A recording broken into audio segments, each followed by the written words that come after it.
2 weeks. That was the timeline. Just 14 days stood between me and absolute freedom, between this suffocating, manicured house in the suburbs and a life where I did not have to second-guess my own reflection in the bathroom mirror. My name is Sloan. If you had met me 6 months ago, you would have described me as sharp. I am a history teacher by trade. I deal in facts, in dates, in concrete evidence. I organize my lesson plans by color code. I keep my receipts filed chronologically, and I never, ever lose my keys. At least, I did not used to. Living back at home at 24 years old was never part of my grand life plan. But student loans do not care about your plans.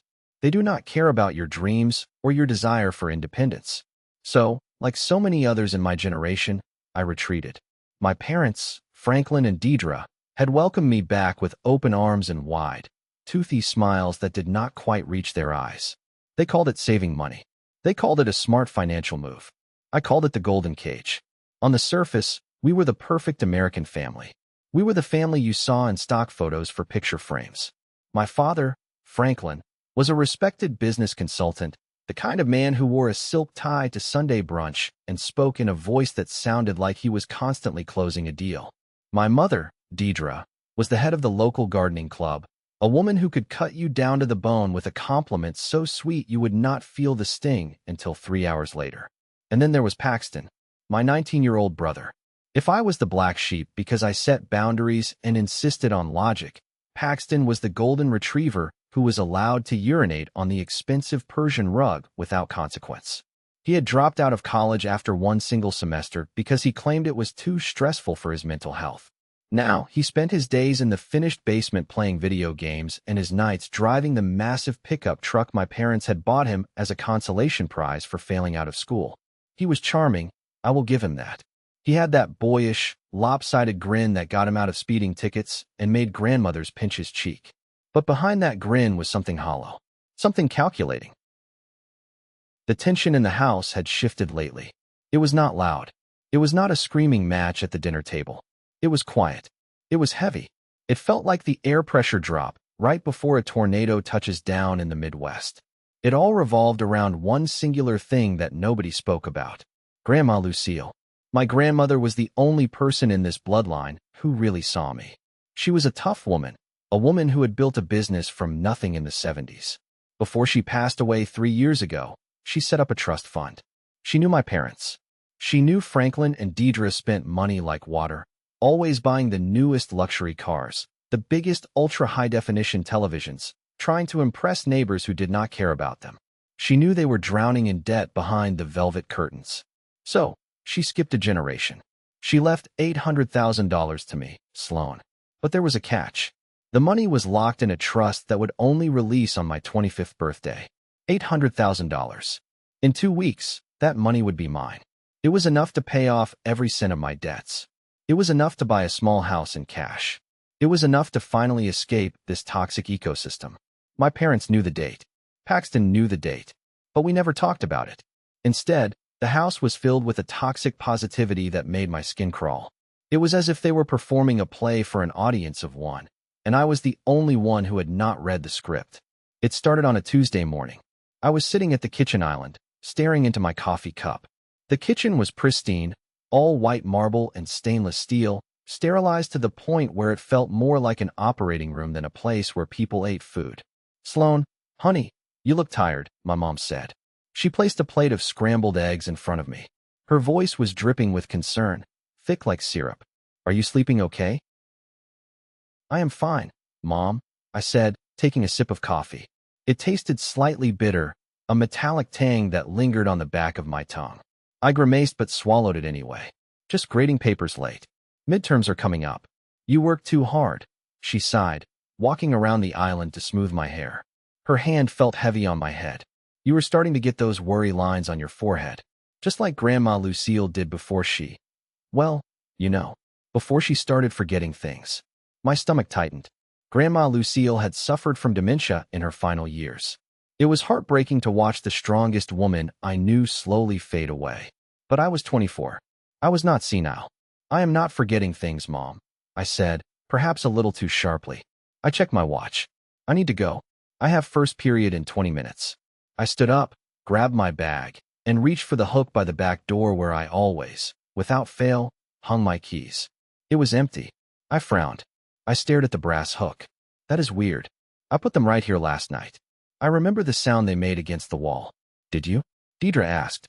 She did not look up from her gardening magazine. You were pretty frazzled when you came in last night, Sloan. You were muttering about some student. Maybe check the kitchen counters? I checked the marble counters. Nothing. I checked the living room coffee table. Nothing. A small prick of panic started in my chest. I was never late. Being late was unprofessional. Being late meant I was not in control. Paxton, I yelled down the basement stairs. Did you move my keys? Did you need to move my car? Why would I touch your beat-up Honda keys? He shouted back, his voice muffled by a gaming headset.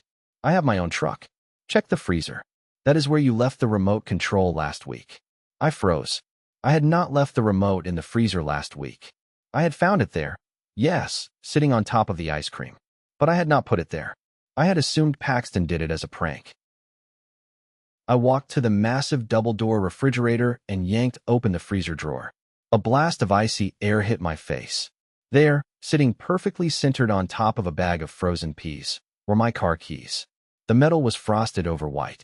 When I grabbed them, the cold burned my fingertips. Found them. Deidre called out cheerfully from the dining room.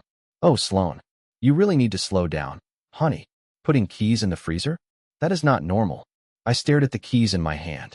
They were heavy. They were real. I remembered walking in the door. I remembered hanging them on the hook. I remembered the metallic clink sound. I had not gone near the fridge. I had gone straight upstairs to shower. I did not put them here, I whispered to the empty kitchen. But as I drove to work, the cold metal pressing into the ignition of my car, a seed of doubt planted itself in the fertile soil of my mind. Did I? Was I that stressed? Was I turning into grandma? That was the first crack in the glass. The first tiny fracture in my reality. 3 days later, the heat became unbearable. I woke up at 2 in the morning, gasping for air.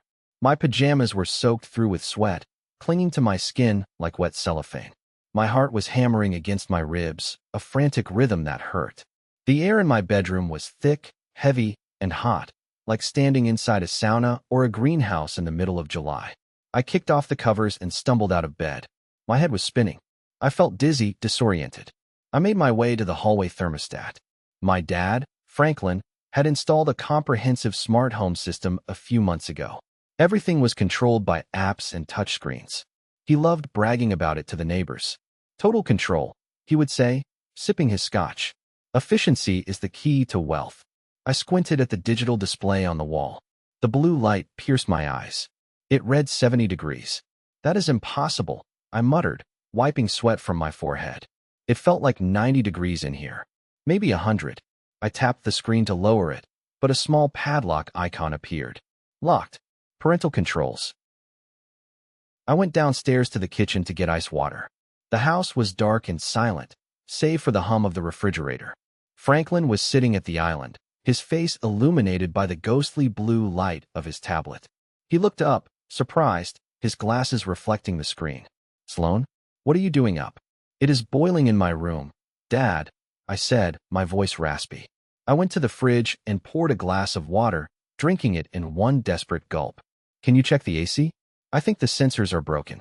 It feels like a furnace upstairs. Franklin frowned. He tapped a few times on his tablet, his fingers moving with practiced speed. Everything looks normal here, Sloan. The sensors in your room say it is a steady 68 degrees. Actually, that is a bit chilly. Dad, I am sweating, I insisted, pointing to my damp t-shirt. Look at me. Come upstairs and feel the air. He sighed, the sound of a patient parent dealing with a toddler who had a nightmare. Sloan, I just checked the logs. Machines do not lie. The temperature has not changed all night. Maybe you are coming down with something? A fever? He walked over and placed the back of his hand on my forehead. His hand felt icy cool, shockingly cold against my skin. You are burning up, he said, shaking his head with a look of pity. You have a fever, sweetheart. That is why you feel hot. It is internal, not external.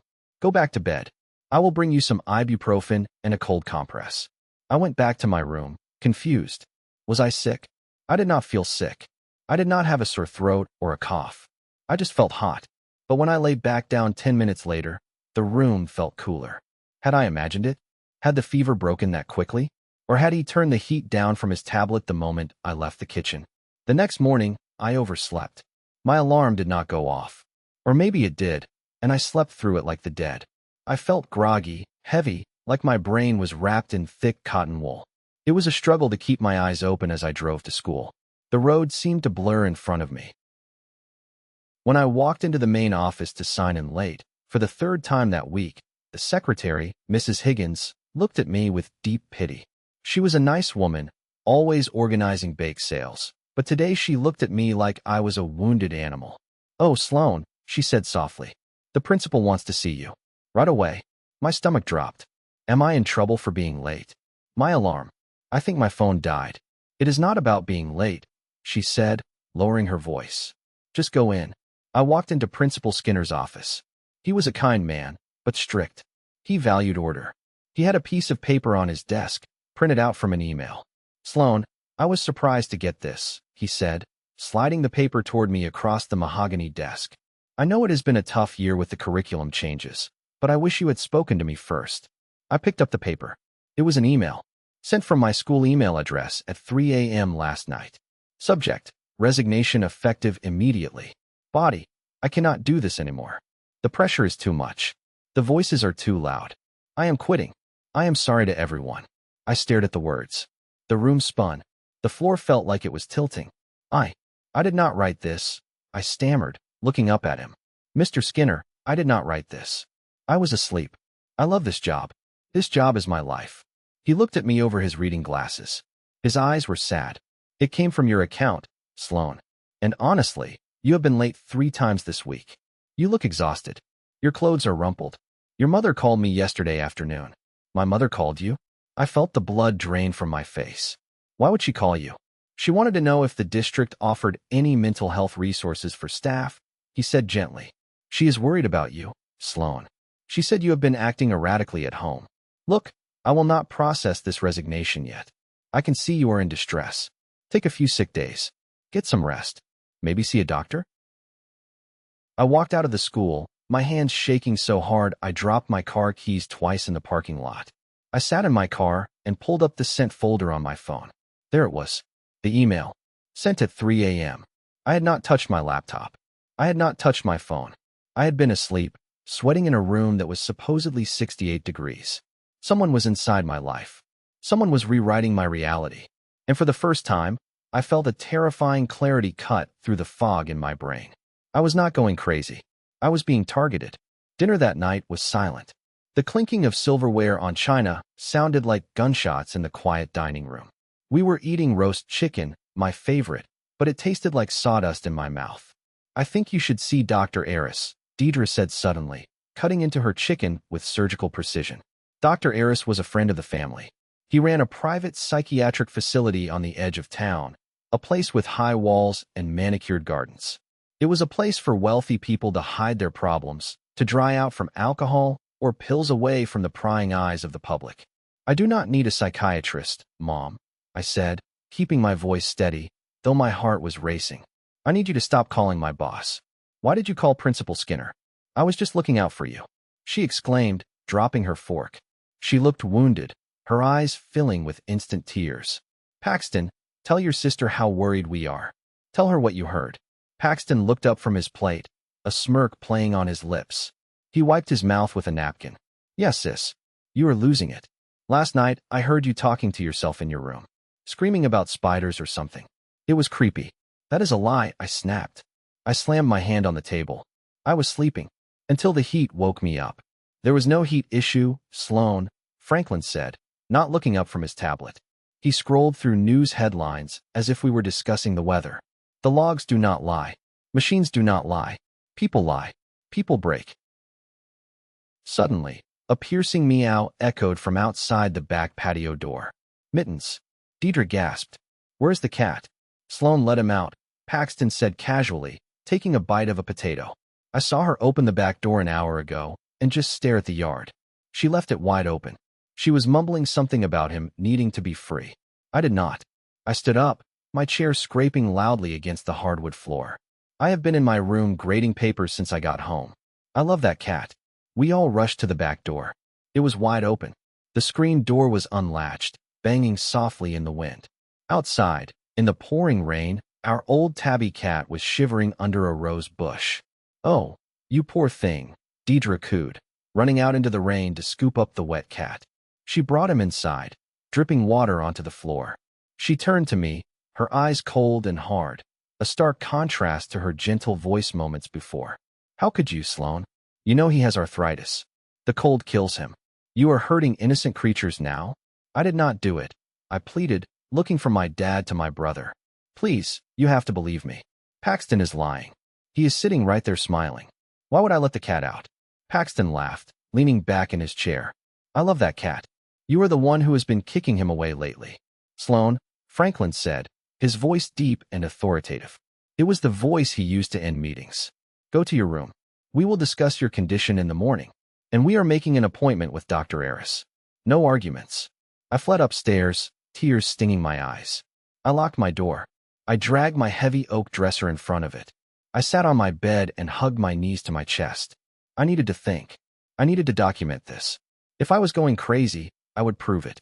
If I wasn't, I would prove that too. I reached for my journal, the leather-bound notebook I kept in my nightstand drawer.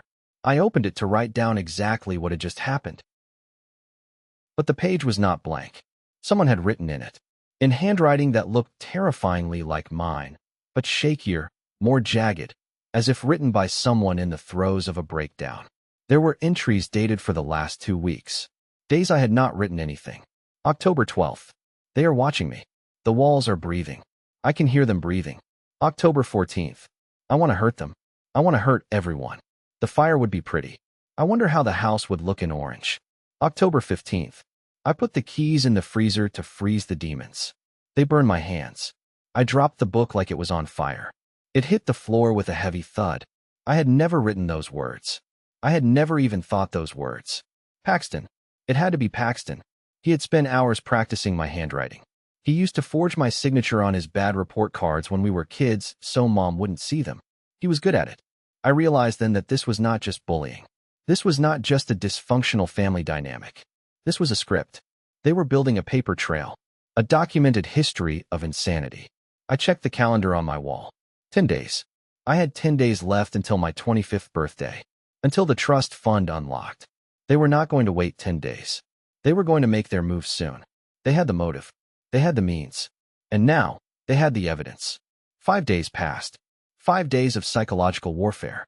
5 days of me double-checking every lock, photographing every room before I left it to ensure nothing was moved, and only eating food I bought myself and kept in a locked metal box in the trunk of my car.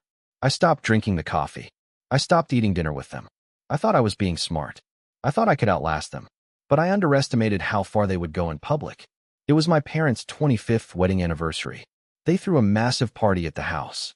The living room was filled with neighbors, colleagues from Franklin's firm, and extended family members I had not seen in years.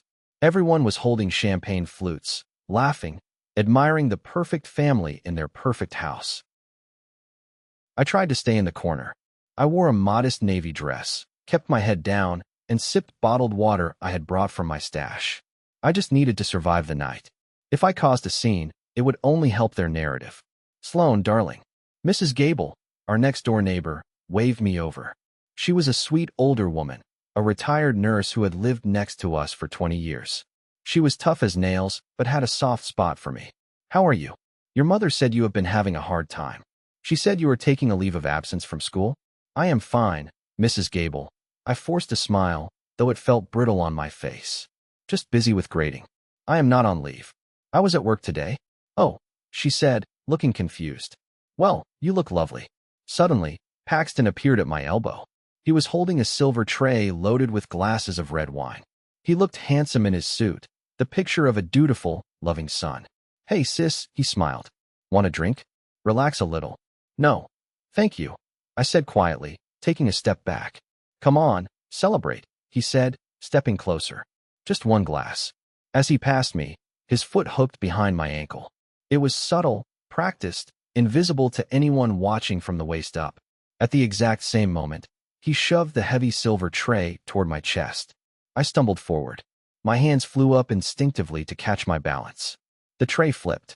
Crash. 5 glasses of expensive red wine shattered on the pristine white carpet. Red liquid exploded outward, splattering onto Mrs. Gable's cream-colored skirt and my mother's shoes. It looked like a crime scene. The music stopped. The room went silent. "Oh my God," Paxton yelled, jumping back and holding his hands up in mock surrender. "Sloan, why did you throw that?" I did not." I stammered, looking at the mess, looking at the red stains spreading on the white wool. "You tripped me. You shoved it at me." Deidre was there in an instant. But she did not scold me. She did not yell. She did something far worse. She wrapped her arms around me and burst into loud, theatrical tears. "It is okay. It is okay," she wailed, loud enough for the entire room to hear. "I am so sorry, everyone. She is not well. She has been having these outbursts all week. We are trying to get her help." I did not throw it. I shouted, pushing her away. "Get off me. He tripped me. He did it on purpose." "Stop it, Sloan." Franklin grabbed my arm, his grip bruising. "You are making a scene. You are scaring people. Look at Mrs. Gable." I looked around the room. The neighbors were whispering. They were not looking at Paxton. They were looking at me. The girl with the wild eyes, screaming at her crying mother, standing over a pile of broken glass. "She needs help," I heard a cousin whisper. "Poor Deidre," another voice said. "Living with that unstable girl. It must be a nightmare." I realized then that the trap had snapped shut. They had witnesses now. They had public proof of my violence. They had the social validation they needed to take the next step. "Go to your room," Franklin hissed in my ear, his breath hot and smelling of scotch. "Before I have to drag you." I ran. I ran up the stairs, the sound of my mother's fake sobbing echoing behind me like a twisted soundtrack. The house quieted down around 11 o'clock that night. The guests left. The cleaning crew came and went. I sat on my bed, fully dressed, my running shoes on. I had my car keys in my pocket. I was going to leave. Tonight. I did not care about the money anymore. $800,000 was not worth my sanity. I just wanted to survive. I waited for the strip of light under my door to go dark. Midnight struck. The grandfather clock in the hallway chimed 12 times. I stood up to grab my bag. Suddenly, a deafening crash came from the hallway right outside my door. Smash. It sounded like a sledgehammer hitting drywall. Then screaming. Paxton's voice. "No. Sloan. Put it down. Stop. Please don't hurt me." My blood froze. I wasn't even in the hallway. I was in my room, 5 feet away from the door. I ripped my door open. The hallway was a disaster zone. A porcelain lamp was shattered on the floor. A hole, the size of a fist, was punched into the drywall. And there was Paxton, standing in his boxers, holding a 9-iron golf club. He was breathing hard, sweating, his eyes wide and manic. He looked at me, grinned, and then smashed the club into his own shelf of gaming trophies. Crash. "Help. Mom. Dad. She has a club. She is going crazy," Paxton screamed, looking directly at me with a chilling calmness in his eyes. "What are you doing?" I whispered, horrified. "Getting my new truck," he whispered back. Then he dropped the club at my feet and threw himself backward onto the floor, curling into a ball and covering his head. "Don't hit me. Please." Franklin and Deidre burst out of their bedroom down the hall. They did not look sleepy. They were fully dressed. Franklin was wearing slacks and a button-down shirt. Deidre was wearing a fresh blouse. They had been waiting. "Oh my God," Deidre shrieked, clutching her chest. "Sloan, what have you done?" I did not touch him. I pointed at Paxton, who was whimpering on the floor. "He did this. He is lying. Look at him, he is laughing. Look at the club at her feet, Franklin." Deidre cried. "She is going to kill us all." "That is it," Franklin said. His voice was calm. Too calm. It was the voice of a man executing a plan. "I cannot let you hurt this family anymore, Sloan." He lunged at me. I tried to dodge, but he was stronger than he looked. He grabbed my shoulders and shoved me backward into my bedroom. I stumbled over my own feet and fell hard onto the carpet. "Dad, stop. Listen to me," I begged, scrambling backward. "It is for your own good," he said. He slammed the door shut. I heard the lock click. Then, a terrifying sound, the high-pitched whine of a power drill.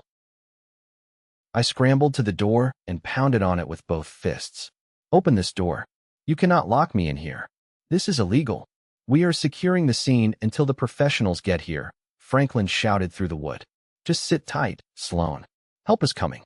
I backed away from the door. My hands were shaking so hard I could barely breathe. I grabbed my phone to call 911. No service. I stared at the bars. Zero. It said emergency calls only. I dialed 911 anyway. The call failed instantly. I popped the protective case off my phone. The SIM card slot was empty. Paxton. He must have taken it earlier when he bumped into me in the kitchen, or maybe Franklin had turned on a signal jammer. He was a tech consultant. He had the equipment. I was trapped, locked in a room, cut off from the world, while my family staged a crime scene on the other side of the door.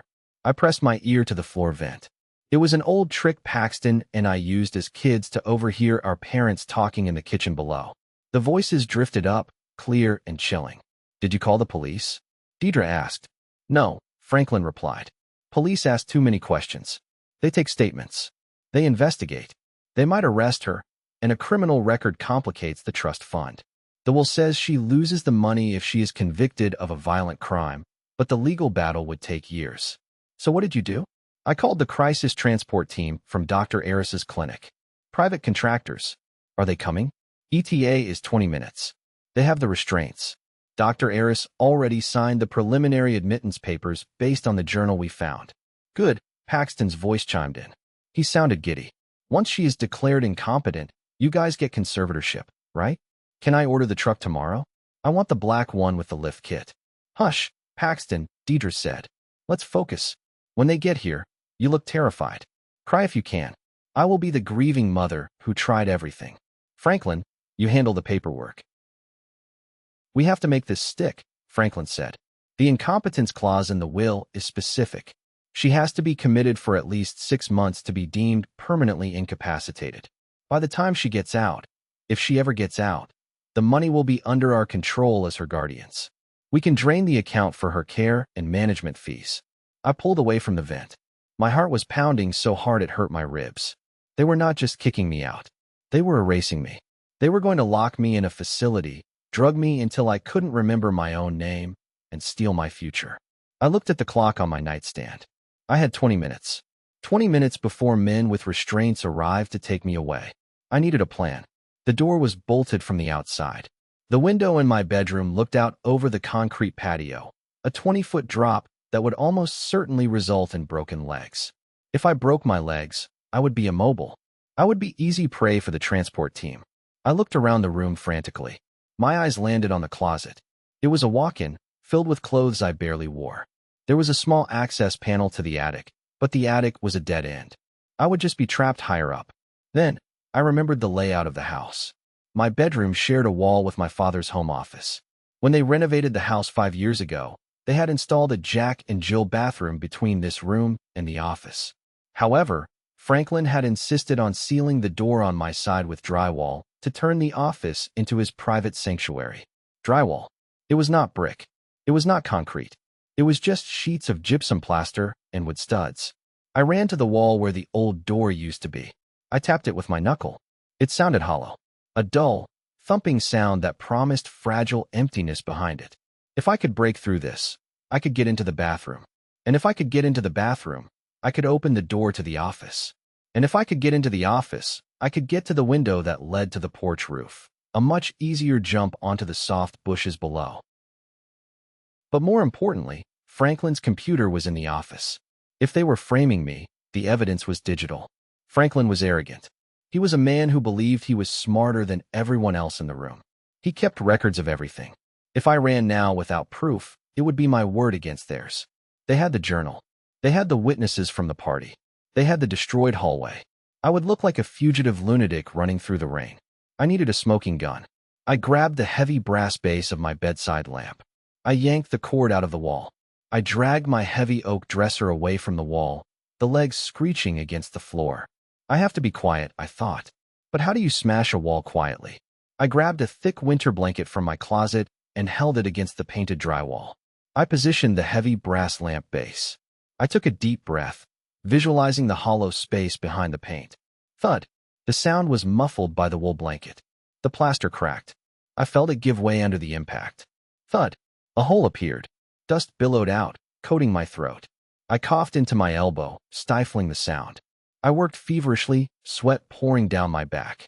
I could hear sirens in the distance. Not police sirens, but the distinct, lower wail of a private ambulance.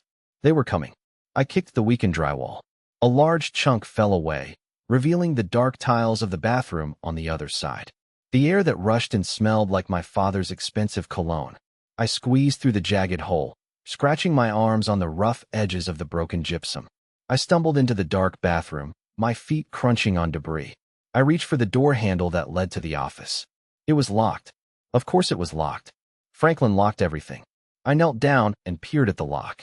It was a simple privacy lock, the kind you open with a coin or a flathead screwdriver. I did not have a screwdriver. I felt around on the bathroom counter. A nail file. I grabbed it and jammed it into the slot. I twisted. Click. The door swung open. I slipped into the office. It was pitch black, lit only by the blinking standby light of the computer tower under the desk. I crawled across the carpet, staying below the window line in case Paxton was watching from outside. I reached the massive mahogany desk. I tapped the spacebar. The 3 monitors flared to life, casting a blinding blue glow across the room. I squinted, my eyes adjusting. Password required. I closed my eyes. Think, Sloan. Think. Franklin thinks he is a genius. He thinks no one is smart enough to hack him. He uses the same password for everything because he believes he is invulnerable. What was the Wi-Fi password when I first moved back? What was the password he used for the alarm system? Moneymaker 1. I typed it in. Access denied. Panic flared in my chest. Okay, try again. What does he love more than money? Himself. Franklin the Great. Access denied. I could hear the rumble of a heavy vehicle pulling into the driveway. Headlights swept across the ceiling of the office, tracing long, ghostly shadows against the bookshelves. They were here. I heard heavy car doors slam shut. One more try. What did Paxton say earlier? The Golden Cage. No, that was my name for it. What was the project name I saw on the manila folder in the kitchen weeks ago? The one he quickly covered up with a newspaper when I walked in? Project Lucille. I typed it in, Project Lucille 800. The screen unlocked. I did not have time to celebrate. My hands flew across the keyboard. I clicked on the File Explorer. There, right on the desktop, sitting innocuously between a folder for tax returns and a folder for golf scores, was a folder named Sloan_competency. I opened it. It was a treasure trove of evil. There were audio files titled Sloan_scream_edit_v3.mp3. There were scanned images of the fake journal pages, dated 3 weeks ago, proof that they were written before the alleged events. There were emails between Franklin and Dr. Aris. I clicked on one email. From Franklin Sterling to Dr. Arthur Aris. Subject, expedited intake fees. Arthur, we are moving the timeline up. The incident will happen tonight. I need the transport team ready by midnight. We are willing to pay the premium for the chemical restraint package. We need her sedated heavily for the first 48 hours. Regarding the donation to your clinic's new wing, the funds will be transferred from the trust once the conservatorship is granted. I felt sick. Physically sick. They were selling me. My freedom was the price of a new hospital wing. I needed to copy this. I patted my pockets. No USB drive. I was a teacher. I usually had 3 on me, but I was in my pajamas. I could not print it. Too slow. I could not email it to myself. Franklin would see the sent log and delete it remotely. Cloud storage. I opened an incognito tab on the browser. I logged into my personal Dropbox account, the one I used for my lesson plans and student resources. I dragged the entire Sloan_competency folder into the upload box. Uploading. 12 minutes remaining. My heart stopped. 12 minutes. Downstairs, the doorbell rang. It was a jarring sound in the silent house. Hello? We are here for the patient. A deep voice boomed from the front porch. I heard Franklin's footsteps hurrying to the door. She is upstairs, I heard him say, his voice perfectly modulated to sound like a distraught father. Be careful, she is violent. We had to barricade the bedroom door. She has a weapon. I looked at the screen. 11 minutes. I could not wait.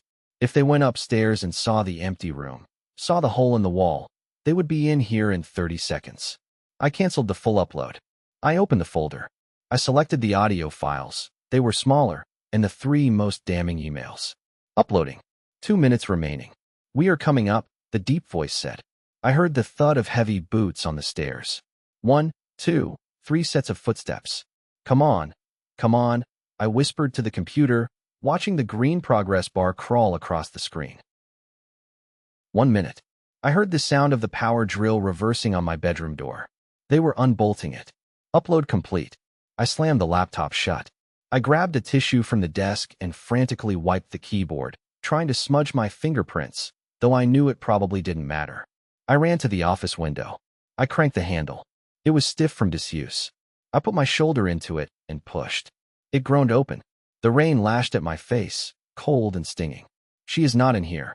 A man shouted from my bedroom. "There is a hole in the wall." She broke through the wall. "Check the office." Franklin screamed. He sounded close, just on the other side of the bathroom. I climbed out onto the roof shingles.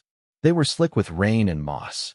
I slipped immediately, my knee scraping hard against the grit. I scrambled on all fours toward the edge of the porch roof. Below me, about 10 feet down, was a large rhododendron bush. The office light flicked on behind me. A beam of yellow light cut through the rain. "There she is," Paxton yelled from the window.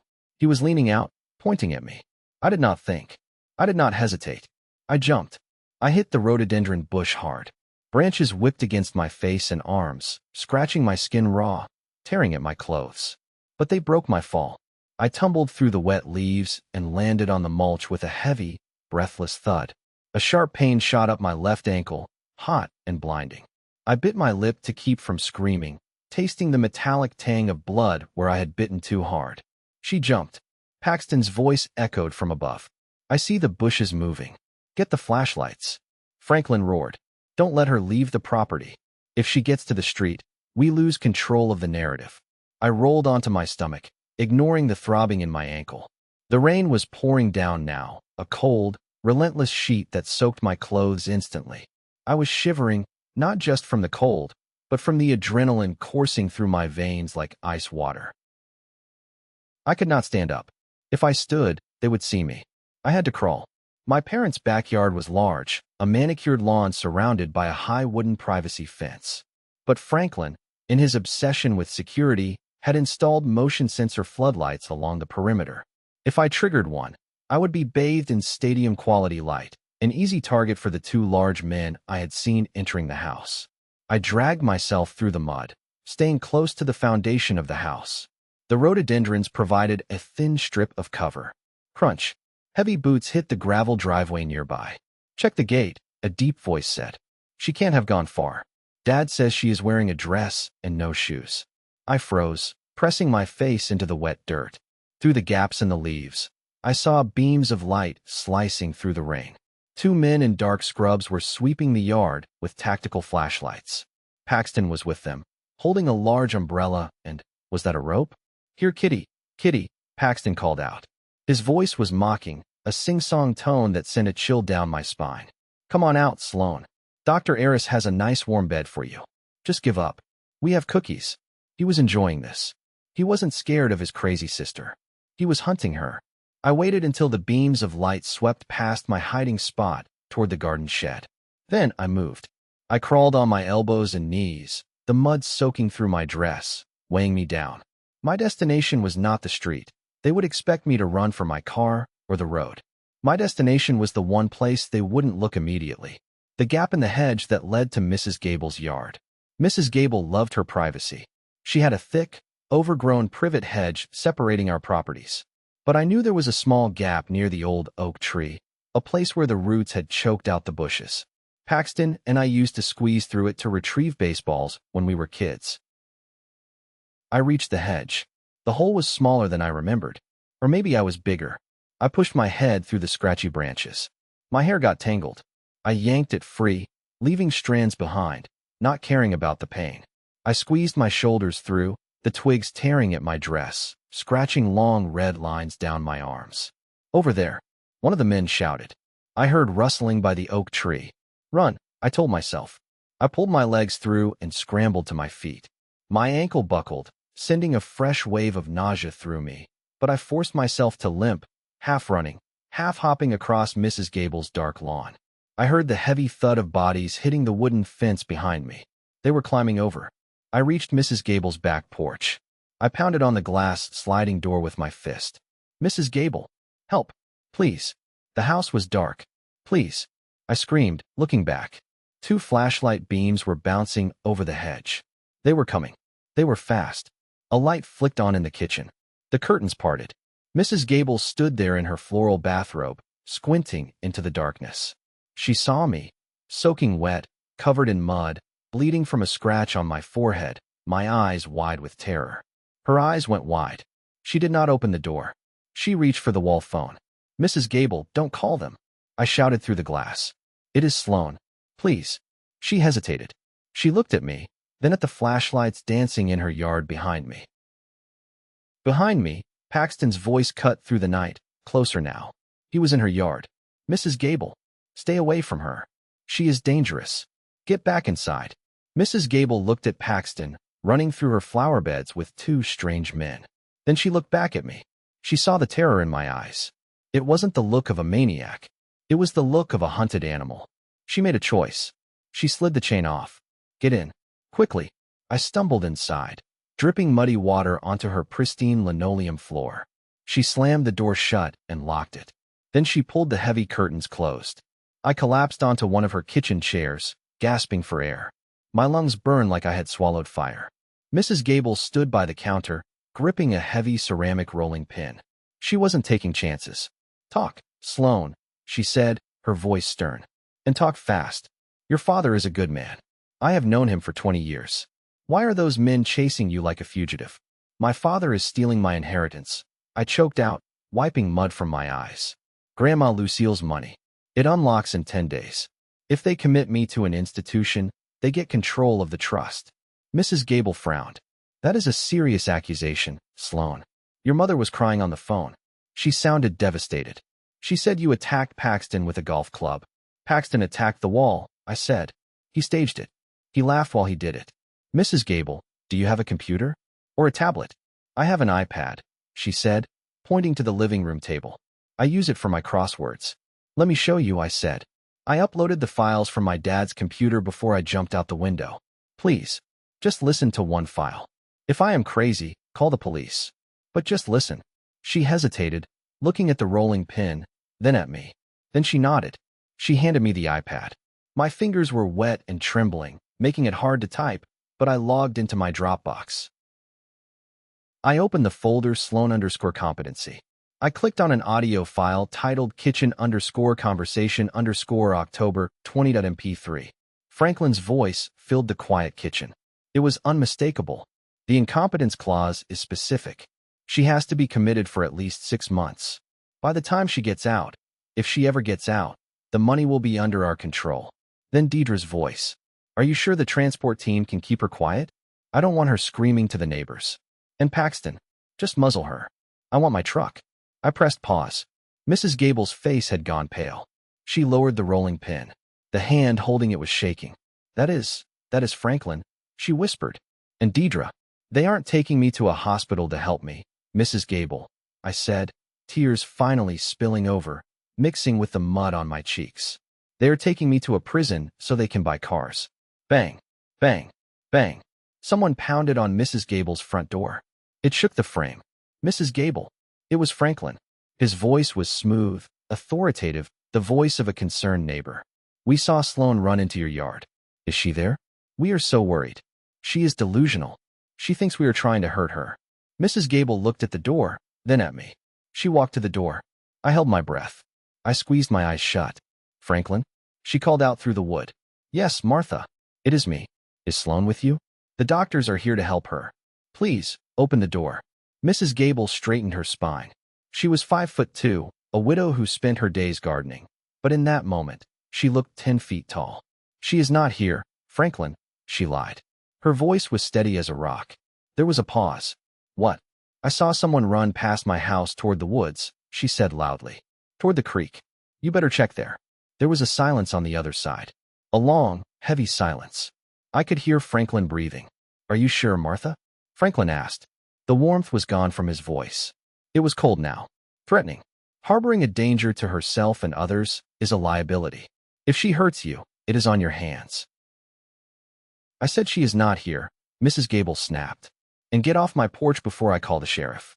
It is 1 a.m. We heard footsteps retreating. Then, low cursing. Mrs. Gable turned back to me. "You can't stay here long. They will figure it out. They know I am lying. They will come back. I know, I said. I need to make a call. I didn't call the police. The local police chief played golf with my dad every Sunday. I couldn't risk it. I dialed a number I knew by heart. Hello? A sleepy voice answered on the third ring. Tasha, I said, my voice cracking. It is Sloan. Code red. It is real. They did it. The sleepiness vanished from Tasha's voice instantly. Tasha was my college roommate, my best friend, and now a junior associate at a high-powered criminal defense firm in Chicago, 3 hours away. We had a pact. Where are you? Tasha asked sharply. I heard the rustle of sheets. Neighbor's house. Mrs. Gable's. I have evidence. Audio. Emails. I put it on the cloud. Are you hurt? Twisted ankle. Cuts. But I am sane, Tash. I am sane. I know you are, she said fiercely. Listen to me. Lock the doors. Do not let anyone in, not even the cops, unless they have a warrant. I am getting in my car right now. I will be there by 5 a.m. Tasha, they have a private transport team. They have papers signed by Dr. Eris. Papers signed by a doctor with a conflict of interest are toilet paper, Tasha spat. I am bringing the cavalry. Just stay alive until I get there.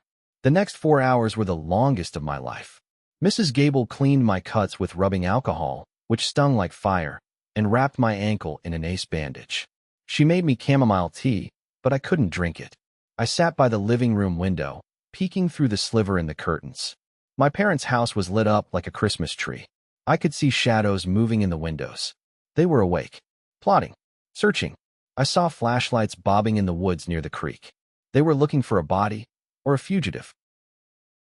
At 5:15 a.m., the sun began to bleed gray light over the horizon. The rain had stopped, leaving the world wet and cold. A sleek black sedan pulled into Mrs. Gable's driveway. That is Tasha, I exhaled, feeling a wave of relief so strong it made me dizzy. But before Tasha could get out of her car, my front door opened across the lawn. Franklin and Paxton came running out. They had been watching the street. Hey, Franklin shouted, waving his arms at Tasha's car. You can't be here. Private property. Tasha stepped out of the car. She was wearing a sharp, gray power suit, heels that clicked on the pavement, and she was holding a leather briefcase. She looked like a shark in human clothing. She did not look tired. Actually, this is Mrs. Gable's driveway, Tasha said calmly, slamming her car door. And I am legal counsel for Sloan Sterling. Sloan is sick, Franklin yelled, his face turning red as he marched across the lawn. She is a danger to herself. We have a medical order. I don't care if you have a letter from the Pope, Tasha said, walking toward Mrs. Gable's porch. At that moment, Mrs. Gable opened the front door. I stepped out, leaning on Mrs. Gable for support. Sloan. Deidre appeared from the garage, her hair disheveled, her makeup smeared. Oh, baby, come here. We were so worried. She started to run toward me, arms outstretched. Stop. Mrs. Gable raised her hand. In her other hand, she held a double-barreled shotgun. It was pointed at the ground, but the message was clear.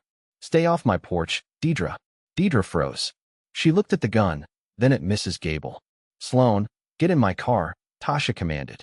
She is not going anywhere. Franklin tried to block the path to Tasha's car. I am her father. I have custody. She is 24 years old. Tasha got right in Franklin's face.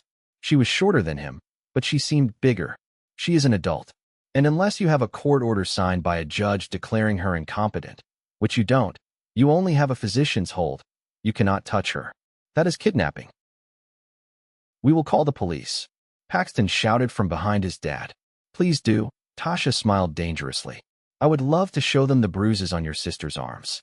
And play them the audio recording of you admitting to conspiracy to commit fraud. Franklin's face went white. He stopped moving. He knew. He knew I had accessed the computer. You hacked my files, he hissed. That is illegal wiretapping. That is theft. Admissible evidence in a self-defense case, Tasha countered. Now, move out of the way, or I will sue you for unlawful imprisonment before breakfast. Franklin did not move. He stared at me, his eyes filled with pure venom. It wasn't the look of a father. It was the look of a businessman who had just lost a merger. You ungrateful little brat, he spat. After everything we did for you. You did nothing for me, I said, my voice steady for the first time in weeks. You did it for the money. I limped past him to Tasha's car. Mrs. Gable stood guard with her shotgun until we were safely inside. Go, I told Tasha. As we backed out, I saw my family standing in the driveway. They didn't look like a family anymore. They looked like strangers. Where are we going? I asked as we sped onto the highway. The adrenaline was starting to fade, replaced by a deep, aching exhaustion. My ankle throbbed in time with my heartbeat. Are we going to Chicago? To your apartment? No, Tasha said, her eyes fixed on the road. Her knuckles were white on the steering wheel. Chicago is too far, and it looks like fleeing the jurisdiction. We are going to the County General Hospital, the psychiatric ward. What? I panicked. I grabbed the dashboard. Tasha, no? That is exactly what they want. They want me committed. You are driving me straight into their trap. Listen to me, Tasha said firmly. Her voice was calm, the voice of a lawyer who knew exactly how the game was played. Right now, it is a he said she said situation. They have Dr. Eris, a private doctor with a fancy reputation, signing an affidavit that says you are psychotic. If we run, it proves them right. If we hide, it proves them right. So what do? We go on the offensive, Tasha said. We need a second opinion. But not just any opinion.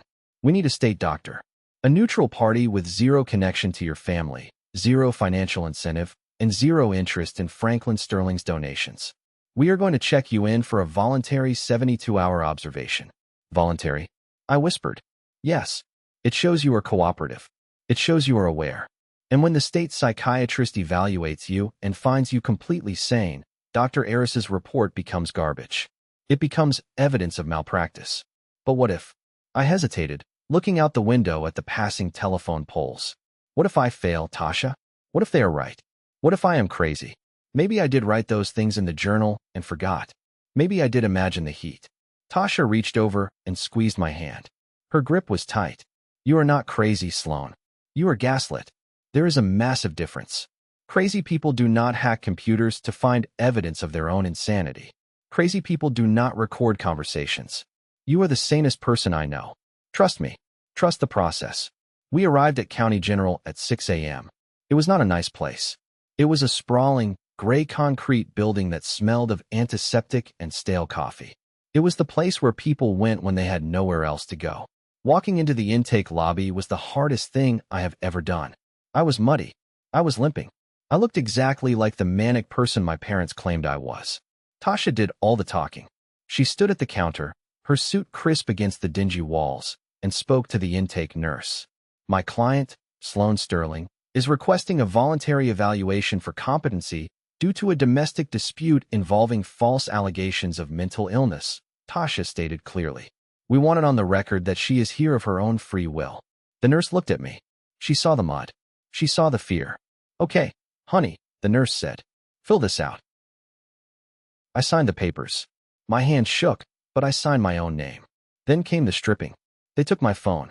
They took my purse. They took my belt. They made me take off my running shoes because they had laces.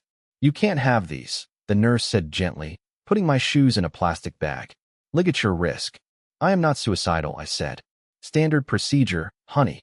I was given a pair of paper slippers and a hospital gown. I was led through a heavy set of double doors that locked behind me with a magnetic clank. Tasha could not come in. I will be back in 72 hours, she promised me through the small glass window. Do not scream. Do not fight. Just be you. Be the teacher. I nodded. And then I was alone. The next 3 days were a blur of white walls and fluorescent lights that buzzed like angry wasps.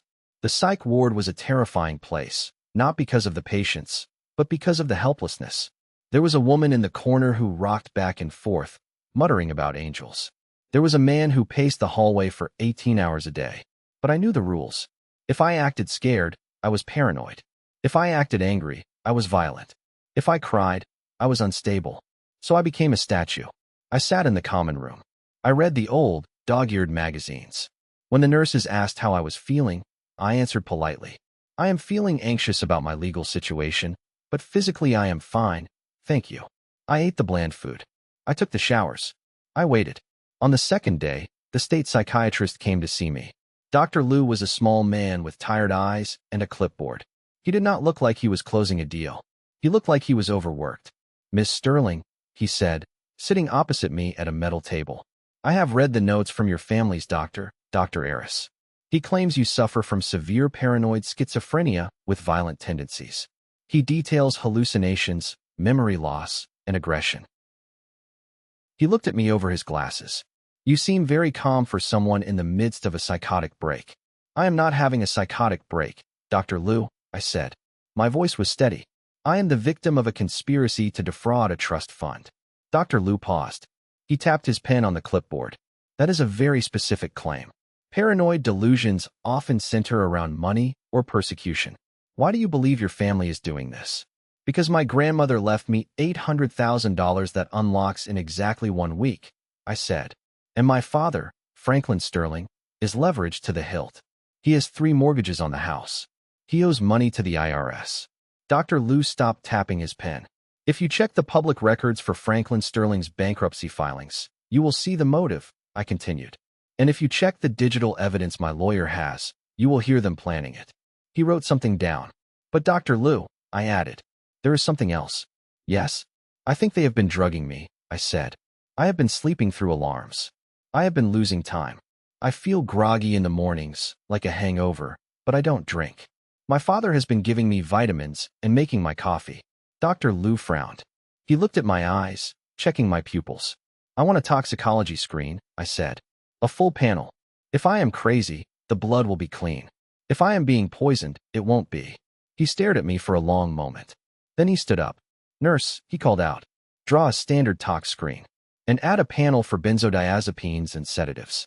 72 hours later, the doors opened. Tasha was standing there. She looked tired, like she hadn't slept either, but she was smiling. A fierce, predatory smile. You are free to go, she said. I collapsed against her, hugging her tightly. Did I pass? Pass. Tasha laughed, though it sounded jagged. You aced it. Dr. Liu's report is scathing. He wrote that he found no evidence of psychosis, delusions, or mania. He described you as highly intelligent, coherent, and suffering from acute situational stress consistent with domestic abuse. And I asked, pulling back, the blood test? Tasha's face darkened. Benzodiazepines, she whispered. A steady low dose. And trace amounts of sleeping pills. You haven't been prescribed those, have you? Never, I said. I don't even take aspirin if I can help it. That is assault, Tasha said, her eyes gleaming with cold fury. That is poisoning. That is aggravated battery. We have them, Sloan. We have them dead to rights. But the war was not over. While I was in the hospital, my parents had not been idle. They had filed an emergency petition for conservatorship in the probate court. They used the police report from the night I ran away, listing me as a fugitive danger, to expedite the hearing. The hearing was set for tomorrow morning at 9 a.m. If we lost, I would be remanded back to their custody.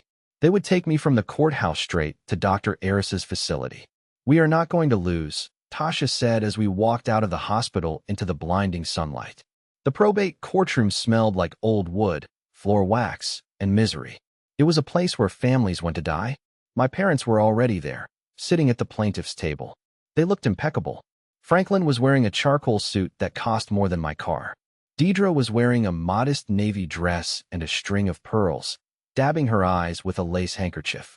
Paxton sat behind them, looking small and scared, wearing a sweater vest that made him look innocent. They had brought Dr. Eris. He was a tall man with silver hair and a reassuring smile. He sat next to Franklin, whispering something that made Franklin nod solemnly. They looked like the victims. They looked like loving parents who were heartbroken by their daughter's decline. I walked in with Tasha. I was wearing a suit Tasha had brought me, navy blue, sharp, professional. I limped slightly because of my ankle, but I held my head high. When Deidre saw me, she let out a small, strangled gasp. She reached out a hand toward me, trembling. Sloan, she whispered loudly enough for the bailiff to hear. Oh, thank God you were safe. I did not look at her. I sat down at the defense table and opened my folder. All rise, the bailiff called out. Judge Harrison entered. He was an older man with bushy gray eyebrows and a face that looked like it had been carved out of granite. He did not smile.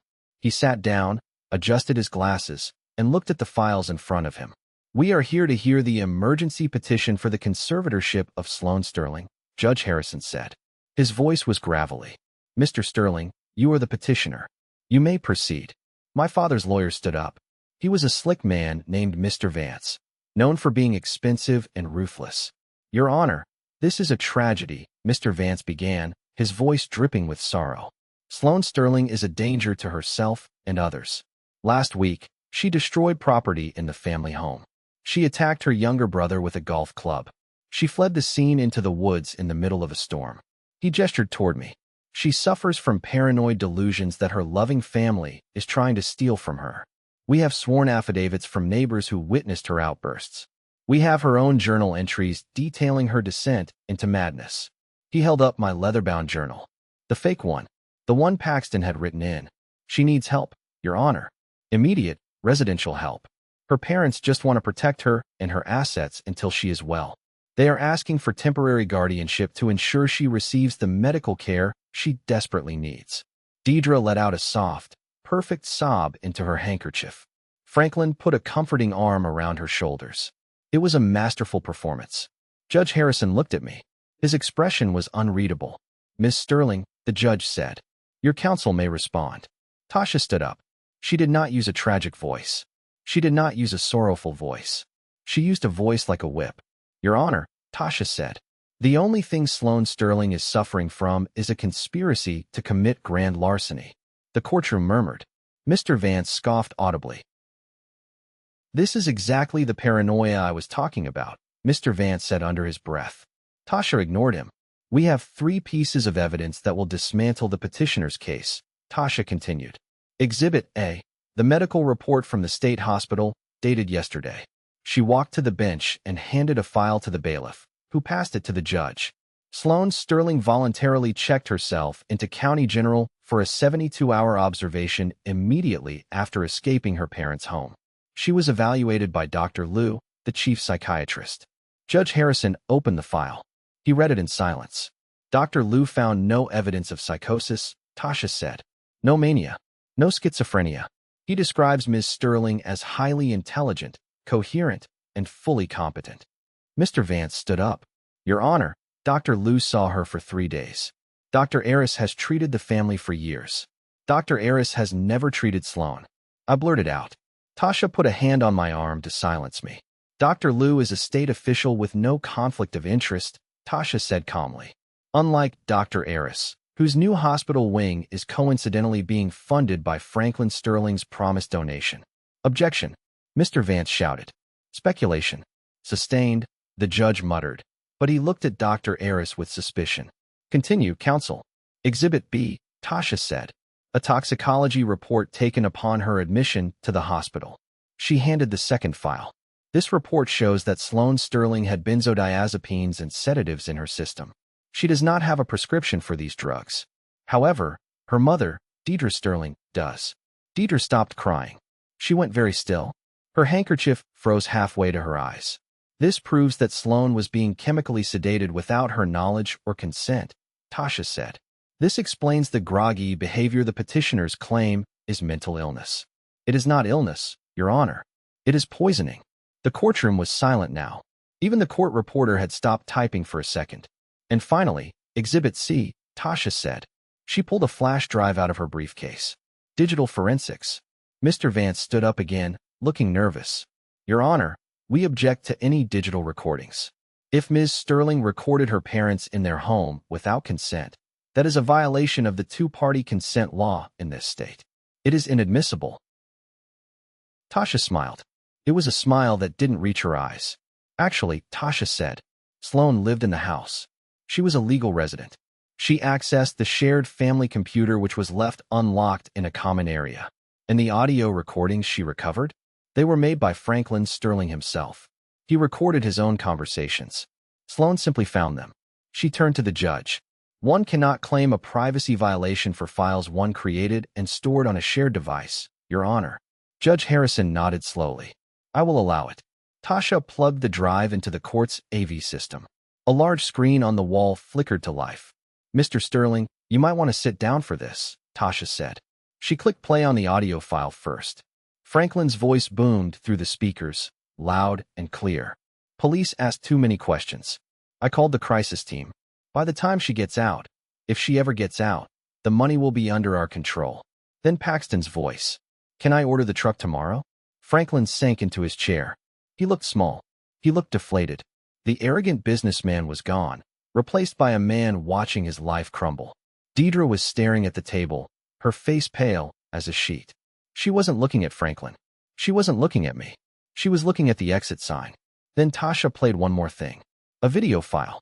This, Tasha said, was recovered from the deleted items folder on Mr. Sterling's cloud account. He thought he deleted it, but the cloud backs up everything. It is security footage from the living room on the night of the wine incident at the anniversary party. The screen showed the party. It showed me standing still in the corner, holding my water. It showed Paxton walking by with the tray. It clearly showed Paxton sticking his foot out and hooking my ankle. It showed me falling. And then, the most damning part, it showed my mother, Deidre, looking directly at the security camera mounted in the corner and winking. A split second before she threw her hands up and started screaming that I was crazy. A gasp rippled through the courtroom. Judge Harrison stared at the screen for a long moment. His face turned a deep, angry red. He looked at the video, then at my parents. The look on his face was not one of a judge. It was one of a disgusted father. "Mr. Sterling," the judge said. His voice was low, dangerous, rumbling like thunder. "Mrs. Sterling, I suggest you consult with a criminal defense attorney immediately, because you are going to need one." Mr. Vance was already packing his briefcase. He knew a sinking ship when he saw one. Judge Harrison raised his gavel. Bang. "Petition denied," he roared. "The court finds no evidence of incompetency. Furthermore, I am referring this matter to the district attorney's office immediately for investigation into fraud, conspiracy, aggravated assault, and unlawful imprisonment." Two court officers moved toward the plaintiff's table. They weren't smiling. "Mr. Sterling, Mrs. Sterling," one officer said. "Please stand up. Put your hands behind your backs." "Sloan," Deidre screamed. She jumped up, reaching out to me as the officers grabbed her arms. "Sloan, tell them. We did it for you. We did it for the family. We just wanted to keep the money in the family." I stood up.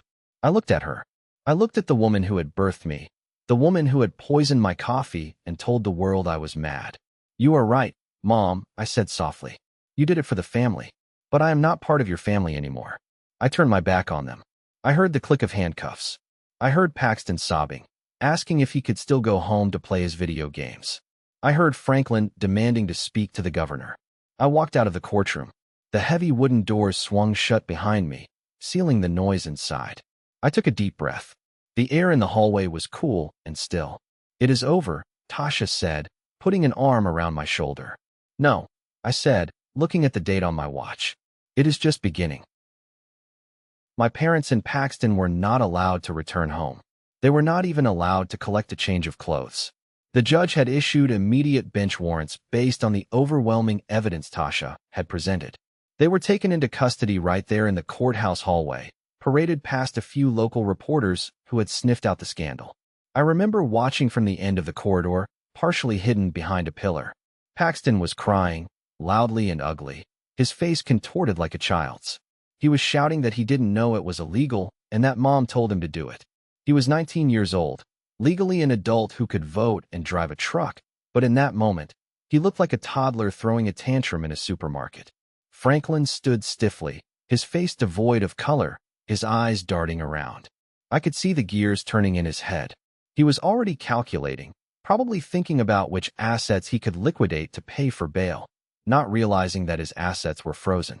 And Deidre, my mother, she just stared at me as the female officer guided her toward the holding cell. Her eyes were not sad. They were not apologetic. They were furious.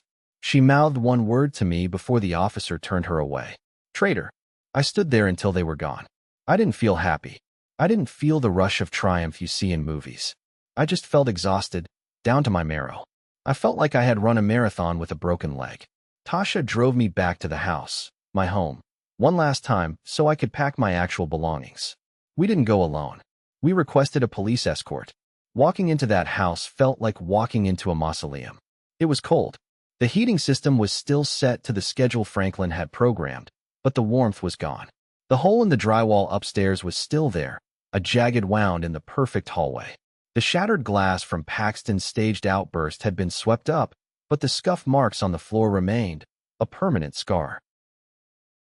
I packed quickly. I took my clothes. I took my books. I took the few photos I had of Grandma Lucille, framed in silver.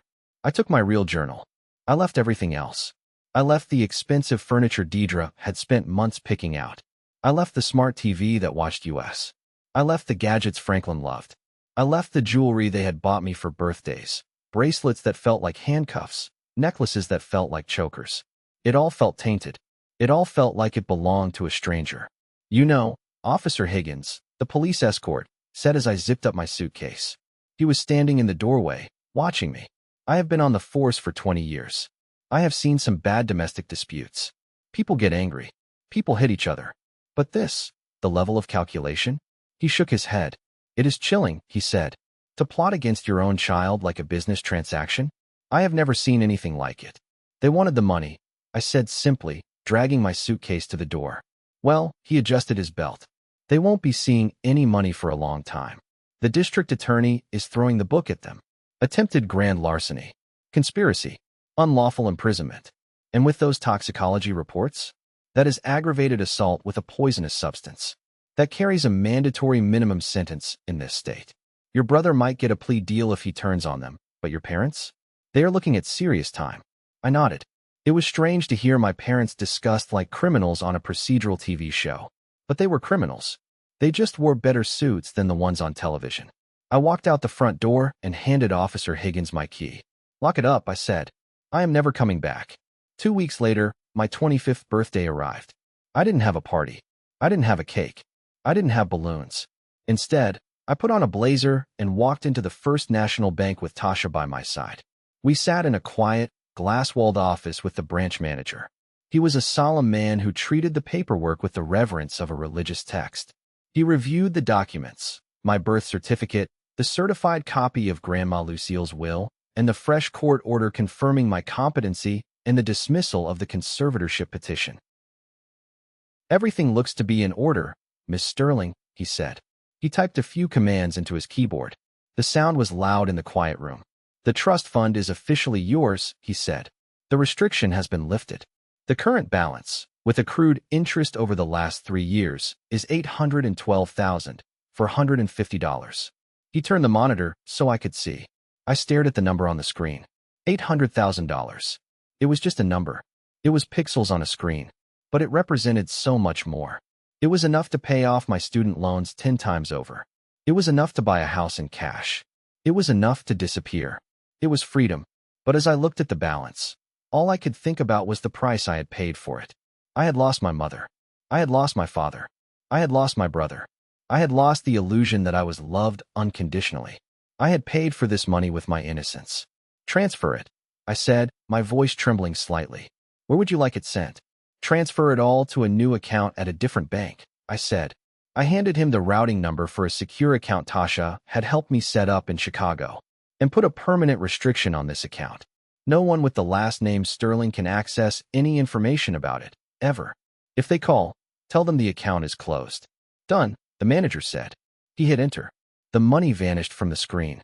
I walked out of the bank and took a deep breath of the cold autumn air. For the first time in my life, I didn't feel the weight of debt on my shoulders. I felt light. I didn't stay in that town. I couldn't.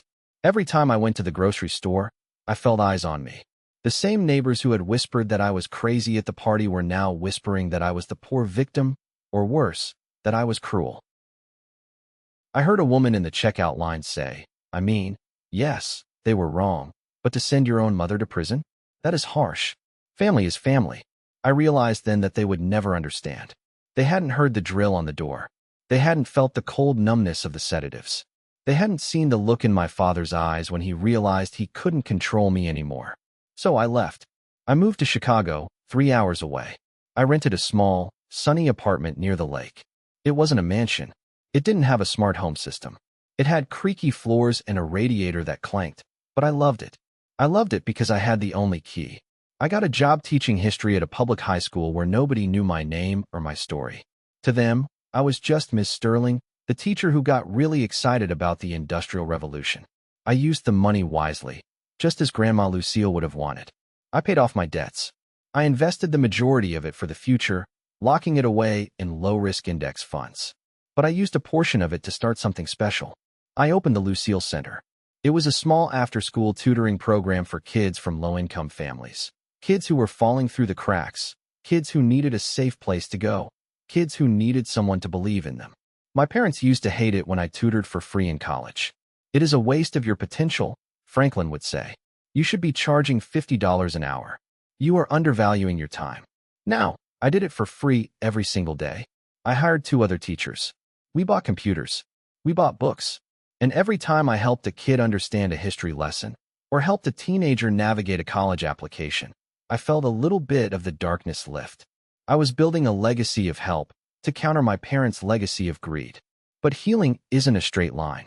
It isn't a movie montage where you wake up one day and everything is perfect. I had nightmares. I woke up sweating, checking the door 3 times to make sure it was locked. I had panic attacks when the heater in my apartment clicked on too loudly.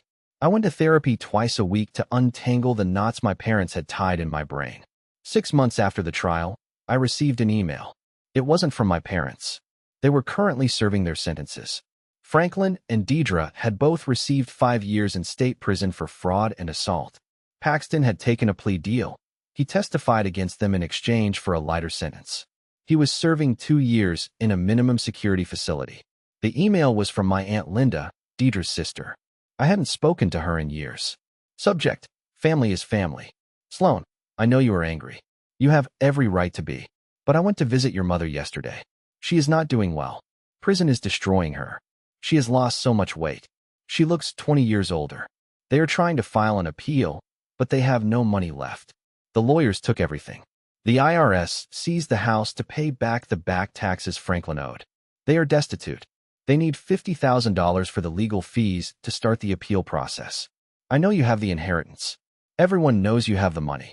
Please, Sloan, be the bigger person. They are your parents. They made a mistake, a terrible, desperate mistake, but they were drowning. They just wanted to survive. If you don't help them, they will die in there. Don't let money change you like it changed them. Show them you are better. Please. Love, Aunt Linda. I sat in my kitchen, staring at the screen. My hands started to shake, a phantom echo of the fear I used to feel in that house. They made a mistake. That phrase echoed in my head. No, breaking a dish is a mistake. Forgetting a birthday is a mistake. Running a red light is a mistake. Drugging your daughter for weeks is not a mistake. Gaslighting her into questioning her own sanity is not a mistake. Building a soundproof cage to lock her away so you can steal her future is not a mistake.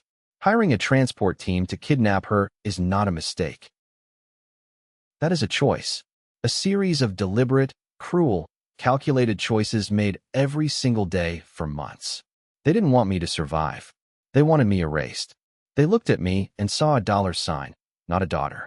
I thought about Paxton swinging that golf club and laughing. I thought about my mother winking at the camera before screaming. I thought about my dad's cold hand on my forehead, telling me I had a fever when I didn't, knowing he had just poisoned my coffee. I thought about the kids at the Lucille Center, who had nothing, yet treated each other with more kindness than my wealthy parents ever showed anyone. I hit reply. Aunt Linda, they didn't just want to survive. They wanted to thrive at the cost of my life. I am not the one who put them in prison. Their actions did. They put themselves there the moment they decided a new hospital wing and a luxury truck were worth more than my freedom. The money Grandma left was to ensure I had a future, not to bail out the people who tried to destroy it.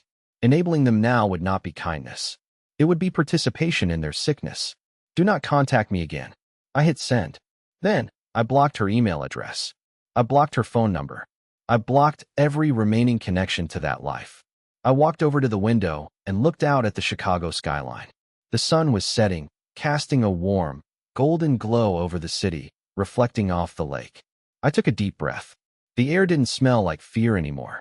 It didn't smell like expensive perfume masking the scent of rot. It smelled like rain and city dust and exhaust and freedom. I was alone, yes. I didn't have a mom to call on Sundays. I didn't have a dad to walk me down the aisle one day. But I was safe. I was sane. And I was free. And for the first time in my life, the silence in my apartment wasn't heavy. It was peaceful. Now, knowing they are bankrupt and alone, and hearing my aunt's plea, I have to ask you, am I the monster they painted me to be for leaving them to rot? My aunt says family is family, but I say family doesn't drug you. What would you have done? Would you have paid for their appeal, or would you have let the silence be their punishment? Let me know in the comments below. Thank you so much for listening to this story. It was a long journey, but justice was finally served.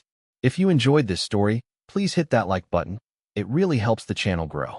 And if you haven't already, subscribe and turn on notifications so you never miss a new drama story. We post new videos every day. Stay safe, trust your gut, and I'll see you in the next one.